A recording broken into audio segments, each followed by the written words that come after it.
Saturni është padyshim planeti më spektakolar në sistemin diellor. Ato unaza perfekte, ajo sipërfaqe e artë dhe e striuar, ajo prani imponuese në fotografit nga teleskopi Hubble dhe sonda Cassini. Gjithçka na fton të ndërojmë të qëndrojmë mbi të dhe të sodisim kozmosin nga rreth e tij. Është fantazia tipike hapësinore. Fëmijët e vizatojnë në fletoret e tyre, shkencëtarët e zgjedhin si sfond të desktopit të tyre dhe Hollywoodi e përdor si simbol të mrekullisë dhe distancës. Dhe e gjithë kjo është në rregull. Saturni e meriton atë admirim, por është gjithashtu një kurth mendor, sepse shikimi i asaj bukurie nga larg e bën trurin të harrojë se çfarë është në të vërtetë Saturni, një nga makinat më efikase të shkatërimit në sistemin diellor. Nuk ka sipërfaqe të fortë për të qëndruar, nuk ka ajër për të marrë frym, nuk ka temperaturë që trupi juaj mund ta tolerojë as edhe për një sekond. Është i rrethuar nga rrezatim, era supersonike dhe një fushë gravitacionale që do t'ju shtypte në mënyra që asnjë armaturë nuk mund ta parandalonte. Sot do të flasim pse udhëtimi drejt Saturnit, në kuptimin e mbërritjes, uljes dhe mbijetesës, është i pamundur me çdo teknologji që mund të imagjinojmë në shekujt e ardhshëm.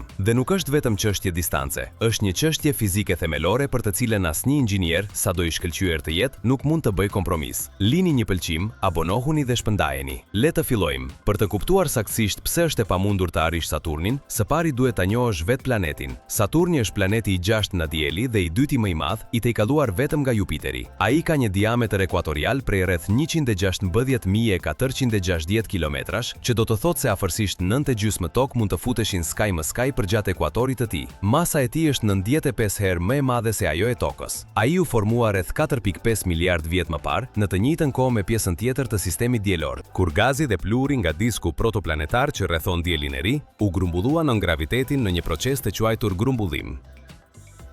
Është një gjigant gazi, që do të thotë se nuk ka një sipërfaqe të ngurtë të përcaktuar. Është i përbërë kryesisht nga hidrogjeni dhe heliumi, me shtresa gazi që bëhen gjithnjë më të dendura dhe më të nxehta drejt brëndësisë, derisa hidrogjeni të bëhet një lëng metalik në presione të paimagjinueshme, duke tejkalluar 3 milion atmosfera të Tokës. Unazat e tij të famshme janë kryesisht grimca akulli dhe shkëmbinjsh që rrotullohen rreth planetit, vetëm 10 deri në 100 metra të trasha në shumicën e vendeve, por që shtrihen anash deri në 282.000 kilometra jashtë planetit. Distanca mesatare e Saturnit nga dielli është rreth 1432 miliard kilometra, afërsisht 9.5 herë distanca Tokë-diell. Në varësi të pozicioneve orbitale të të dy planetëve në orbitat e tyre përkatëse, distanca nga Toka në Saturn varion midis rreth 1195 miliard dhe 1660 miliard kilometrave. Me shpejtësinë e dritës, një sinjal radioje zjat midis 67 dhe 92 minutash për të kaluar atë distancë. Para se të vdesësh në Saturn, së pari duhet të arrish atje, dhe ky është një problem monumental në vetvete. Sonda Cassini, një nga misionet më të sofistikuara të NASA-s ndonjëherë, mori pothuajse 7 vjet për të arritur Saturnin, pas lançimit të saj në tetor 1997. Ajo udhtoi rreth 3.5 miliard kilometra, sepse trajektoret hapësinore nuk janë vija të drejta. Ato janë harqe të llogaritura për të përfituar nga graviteti i planetëve të tjerë në manovrat e ndihmës gravitacionale, duke kaluar 2 herë pranë Venusit dhe 1 herë pranë Jupiterit para se të arrinte në Saturn. Një anije kozmike me ekuipazh do të kishte nevojë për sisteme mbështetëse jete për një mision shumë vjeçar, që do të thotë sasi masive oksigjeni, uji, ushqimi, sisteme riciklimi, mbrojtje nga resatimi kozmik dhe mbrojtje nga rrezet kozmike me energji të lartë që ngopin hapësirën e jashtme përtej magnetosferës së Tokës. Është vlerësuar se rrezatimi i akumuduar gjatë një udhëtimi vajtje-ardhje në Saturn, pa llogaritur kohën e kaluar në planet, do të tejkalonte shumë kufijtë e ekspozimit gjatë jetës të vendosur nga NASA për astronautët e saj, të cilët janë rreth 600 milisievert. Astronautët në ISS marrin rreth 80 milisievert në vit në orbitën e ulët të Tokës. Në hapësirën e thellë, larg mbrojtjes së fushës magnetike të Tokës, kjo shpejtësi rritet ndjeshëm. Udhëtimi është vdekjeprurës që para se të mbërrini.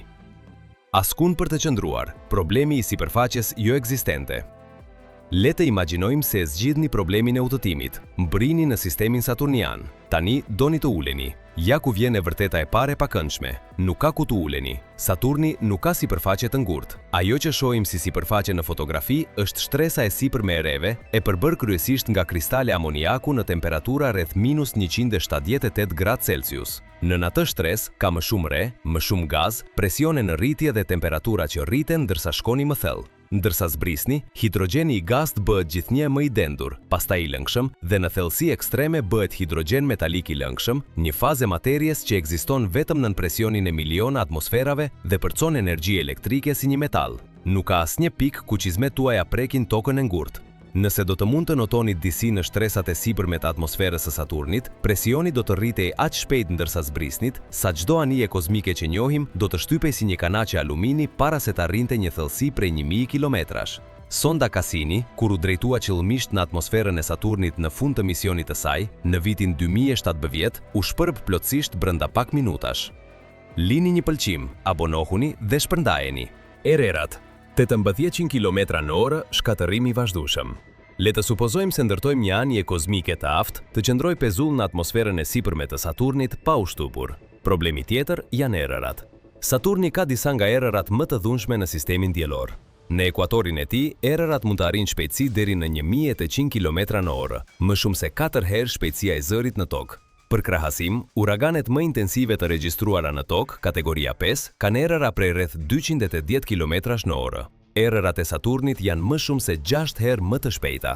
Kjo do të rezultonte në forca prerëse shkatëruese për çdo strukturë. Nuk ka asnjë material të njohur që mund të ruajë integritetin strukturor në ato kushte të kombinuara të presionit në rritje, temperaturës ekstreme dhe forcave të erës të asaj madhësie për një periudhë të qëndrueshme. Këto erëra nuk janë as lokale dhe as të përkohshme. Ato janë një tipar i përhershëm, global i planetit, i gjeneruar në nxehtësia e brendshme që rrezaton Saturni, e cila është më e madhe se energjia që merr nga dielli. Planeti gjeneron nxehtësinë e vet nga brenda, e cila ushqen këto rrymë atmosferike vazhdimisht dhe pa pushim. Dhe ndryshe nga uraganet toksore, të cilat përfundimisht zhduken mbi tokë ose dobësohen ndërsa humbasin burimin e tyre të nxehtësisë oqeanike, erërat e Saturnit nuk kanë mekanizëm shpërndarjeje. Ato kanë fryrë me këto shpejtësi për miliarda vjet dhe do të vazhdojnë ta bëjnë këtë edhe shumë kohë pasi njerëzimi të jetë zhdukur. Graviteti dhe rrezatimi, kërcënimet e padukshme. Graviteti në sipërfaqen teorike të Saturnit, do me thënë në shtresën e sipërme të reve ku presioni është i ngjashëm me atë të tokës në nivelin e detit, është rreth 10.44 metra për sekond në katror, pak më i madh se graviteti i tokës prej 9.08 metrash për sekond në katror. Kjo mund të duket e menaxhueshme, por mos harroni, nuk ka sipërfaqe, kështu që ndërsa zbrisni, graviteti rritet së bashku me presionin. Për më tepër, Saturni ka një fushë magnetike intensive, rreth 578 herë më të fortë se ajo e tokës, e cila bllokon grinca me energji të lartë nga era diellore në rripa rrezatimit të ngjashëm me rripat vanale të tokës, por shumë më të gjerë dhe intensiv. Çdo anije kozmike që futet në magnetosferën e brendshme të Saturnit do të bombardohet nga elektrone dhe protone me energji të lartë, me shpejtësi që do të dëmtonin sistemet elektronike dhe do të vrisnin çdo antar të ekuipazhit brenda orëve ose ditëve. Hënat e brendshme të Saturnit, të tilla si Mimas, janë të ekspozuara ndaj këtij bombardimi të vazhdueshëm, dhe sipërfaqet e tyre mbajnë shenjat e shekujve të rrezatimit intensiv. Të afrohesh pranë planetit do të thotë të kalosh këto zona rrezatimi pa ndonjë mbrojtje praktike për t'ju bërë të padukshëm ndaj këtyre grimcave. Për të dhënë një ide mbi shkallën e problemit, astronautët në stacionin ndërkombëtar hapësinor, ende të mbrojtur nga magnetosfera e tokës, marrin rreth 80 milisievert rrezatim në vit. Në hapësirën e thellë midis tokës dhe Saturnit, kjo shifër është dukshëm më e lartë. Në rripat e rrezatimit të Saturnit, doza mund të grumbullohet në nivele vdekjeprurëse brenda pak ditësh. Aktualisht nuk ka material mbrojtës mjaftueshëm të lehtë për të mbajtur në një anije kozmike dhe mjaftueshëm efektiv për të bllokuar grincat e asaj energjie. Unazat, bukuri vdekjeprurëse me 30 km për sekond. Unazat e Saturnit janë një nga strukturat më të bukura në sistemin diellor.